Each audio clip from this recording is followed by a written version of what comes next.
700 টাকা লাগে। 700 টাকা লাগে পার্কের মধ্যে ঢুকতেই? পার্কের মধ্যে ঢুকতেই 700 টাকা লাগে? না জানি ভিতরে যায় কত টাকা খরচ হয়। আমি তো যাইতাম না ওই পার্কের মধ্যে। কি করি, একটা বাহানা ধরতে হইব। এই সময় আবার ফোন দেয় গাডায়। এই গাডা ফোন দিছে।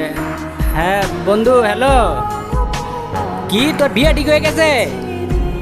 এই বেটা কি কস বেটা, কিছুদিন আগে না তোর মুসলমানি করাইলো, এমনি তোর বিয়ে ঠিক হয়ে গেছে? আচ্ছা আচ্ছা, তুই চিন্তা করিস না, আমি আয়া পর মনে। কি হইছে, কে ফোন দিছিল? আরে আর কইও না, আমার এক বন্ধু ফোন দিছে বুঝছো। হঠাৎ করে নাকি ওর বিয়ে ঠিক হয়ে গেছে। এখন আমি তো চাইছিলাম তোমাকে লোকে পার্কেই যাইতে, এখন হঠাৎ করে বিয়ে টিয়া ঠিক করে লাইলো। কি করার, এখন বিয়ের মধ্যেই যাইতে হইব। না, তুমি ফোন দিয়ে কয়ে দাও তুমি বিয়ের মধ্যে যাইতে পারবে না, তুমি আমাকে লগে পার্কে যাইবা। আমি যদি ওর বিয়ের মধ্যে না যাই তাহলে ও আমার ছাড়া বিয়ে করবো না। ও আমার কয়ে দিছে এটা একদম স্পষ্ট ভাবে। এখন আমি কেমনে কেমনে এই বিয়ের মধ্যে না যাই, তুমি কও। আচ্ছা তাইলে কি আর করার, তুমি তাইলে বিয়ের মধ্যে